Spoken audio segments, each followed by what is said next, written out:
Hi guys, welcome back to our YouTube channel. ఒక లక్ష అంటే ఇందిరమ్మ ఇళ్ళకి సంబంధించిన లక్ష దరఖాస్తులు అయితే రిజెక్ట్ అయ్యాయన్నమాట. వీడియోని అయితే లాస్ట్ వరకు చూడండి. లాస్ట్ వరకు చూస్తేనే మీకు క్లారిటీగా అర్థమైంది.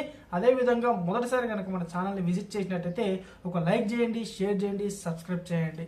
ఇక చూసుకున్నట్టయితే మనకి గ్రేటర్ హైదరాబాద్లో ఇందిరమ్మ ఇళ్ళ వెరిఫికేషన్ కొనసాగుతుంది. ప్రజాపాలన కార్యక్రమంలో ఇండ్ల కోసం 10,66,953 మంది దరఖాస్తు చేసుకున్నారు. వీరిలో అర్హులెవరో తేల్చేందుకు డిసెంబర్ 18 నుంచి జిహెచ్ఎంసీ అధికారులు సర్వే చేస్తున్నారు.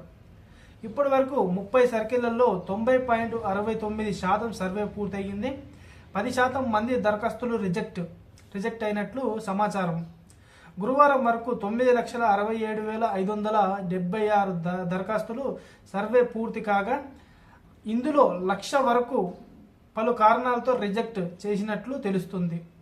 99.377 అప్లికేషన్ల సర్వే చేయాల్సి ఉంది. ఇంకా ఇల్లు ఖాళీ చేసి పోయినారు అంటే ఇల్లు ఖాళీ చేసి వెళ్ళిపోతున్నారు అనమాట. కొంతమంది పాత ఇళ్లలో ఉంటారు కదా, వాళ్ళు ఇల్లు ఖాళీ చేయడం వల్ల ఎన్ని సమస్యలు అనేవి ఇప్పుడు తెలుసుకోండి మీరు, ఓకేనా. వెరిఫికేషన్ సందర్భంగా బెటాలియన్ సిబ్బందికి చాలా మంది దరఖాస్తులు అందుబాటులో ఉండడం లేదు. ఏడాది కింద దరఖాస్తు చేసుకోగా ఇప్పుడు సర్వే చేస్తుండడంతో కొందరు వేరే ప్రాంతాలకు లిఫ్ట్ అయ్యారు. అంటే ఇప్పుడు ఒక సంవత్సరం కిందట ఈ అప్లికేషన్ ఫామ్ అనేది ఫిలప్ చేశారు కదా, కొంతమంది ఇల్లు ఖాళీ చేసి వేరే దగ్గరికి వెళ్ళి ఉంటారు. అట్లా కొన్ని ఇబ్బందులు అయితే వస్తున్నాయి అన్నమాట. వీరిలో చాలా మందికి ఫోన్లు చేసినా కలవడం లేదు. కొందరు రిటర్న్ కాల్స్ చేస్తే వివరాలు నమోదు చేసుకుంటా అన్నారు. అంటే కాల్ చేస్తే కూడా కొంతమంది రిప్లై అని లేదనమాట ఇందిరమ్మకి ఇళ్ళకి సంబంధించి. మరొకసారి చూసుకోండి, ఎవరైనా ఇట్లా ఇందిరమ్మ గురించి కాల్ చూస్తే మళ్ళీ రిటర్న్ చేస్తే మళ్ళీ వాళ్ళు మీ ఎంక్వైరీ అనేది చేసుకుంటారు అనమాట, ఓకేనా. రిటర్న్ చేస్తే వివరాలు నమోదు చేసుకుంటున్నారు. స్పందించని వారి అప్లికేషన్లు పక్కకే పెడుతున్నారు. అంటే ఎవరైనా కాల్స్ కానీ లిఫ్ట్ చేయకపోయినా కానీ ఏమైనా ఇట్నే ఉన్నా కానీ, అదేవిధంగా ఇళ్లలో పాత మీరైతే అడ్రస్ ఇచ్చారో వాళ్ళ ఇళ్లలో లేకపోయి వేరే కాల్ చేయని పక్కా పెడుతున్నారంట. మరి అది కూడా చూసుకోండి. మరికొందరు సిటీతో పాటు సొంతూళ్ళలో అప్లికేషన్లు పెట్టుకున్నారు. అధికారులు సర్వేకు వెళ్ళినప్పుడు తమ ఊరిలో వెరిఫికేషన్ పూర్తయిందని చెప్తున్నారు. ఇటువంటి వారి దరఖాస్తులను కూడా రిజెక్ట్ చేస్తున్నారు. ఫ్లాట్లు సొంత ఇళ్లలో ఉన్న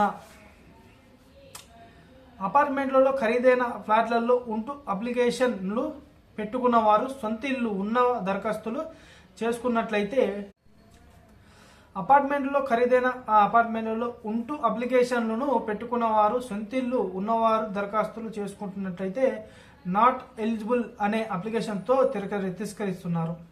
అంటే ఎవరైనా అపార్ట్మెంట్లో ఉన్న వాళ్ళు ఉంటారు కదా, వాళ్ళే కూడా తిరస్కరిస్తున్నారంట. మరి ఎందుకని మనకు కూడా తెలియదు. ఎవరైనా అపార్ట్మెంట్లో ఇట్నే కిరాయిలుకుంటారు కదా, వాళ్ళే కూడా తిరస్కరిస్తున్నారంట. ఇలా గ్రేటర్లో ఇప్పటి వరకు దాదాపు 1,00,000 వరకు దరఖాస్తులు తిరస్కరించడం గురైనాయి సమాచారం. సర్వేకు వెళ్ళినప్పుడు ఇళ్లలో కిరాయికి ఉంటున్నట్లు వారైతే వారి ఫోటోలు ఇంటి ముందు తీసుకొని ప్రభుత్వం రూపొందించిన యాప్లో అప్లోడ్ చేస్తున్నారు. వీరికి గ్రేటర్లో నిర్మించిన రెడీగా ఉన్న డబుల్ బెడ్రూమ్లను అందించే అవకాశము ఉంది. అంటే ఎవరైతే ఇప్పుడు హైదరాబాద్లో ఎవరైతే కిరాయికి ఉంటున్నారో వాళ్ళకైతే ఇప్పటికి డబుల్ బెడ్రూమ్లు ఉన్నాయి కదా, మనకి కేసీఆర్కి సంబంధించిన డబుల్ బెడ్రూమ్ పాత ప్రభుత్వమే, ఆ డబుల్ బెడ్రూమ్ ఇచ్చే అవకాశాలు అయితే ఎక్కువగా ఉన్నాయి అంటున్నారు.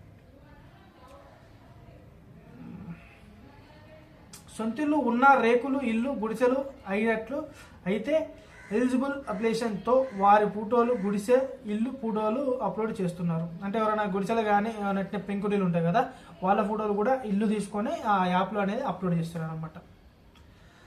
ఇక చూసుకున్నట్టయితే మరి ఎవరికి ఈ ఇందిరమ్మ ఇల్లు అర్హులు అనేది మనం తెలుసుకుందాం. ఇప్పుడు గ్రేటర్లో 24 నియోజకవర్గం నుండి 3,500 చొప్పున అర్హులు ఎంపిక కానున్నారు. మొదటి విడతలో భాగంగా గ్రేటర్లో 84,000 మంది ఇందిరమ్మ ఇల్లు లబ్ధిదారులను సెలెక్ట్ చేస్తున్నారు. అయితే సొంత జాగా ఉన్న వారికే ముందు ప్రాధాన్యత. సొంత జాగా అయితే ఎవరికి ఉంటుందో వాళ్ళకే ముందు ప్రాధాన్యత. కొన్ని తప్పులుంటే మాత్రం క్షమించండి చెప్పడంలో. ఇదన్నమాట ఫ్రెండ్స్ ఇలాంటి వీడియో వచ్చేసరికి. ఈ వీడియో కనుక మీకు నచ్చినట్టయితే ఒక లైక్ చేయండి, షేర్ చేయండి, సబ్స్క్రైబ్ చేయండి. మరిన్ని మంచి అప్డేట్తో మీ ముందుకైతే వస్తాను. జై హింద్.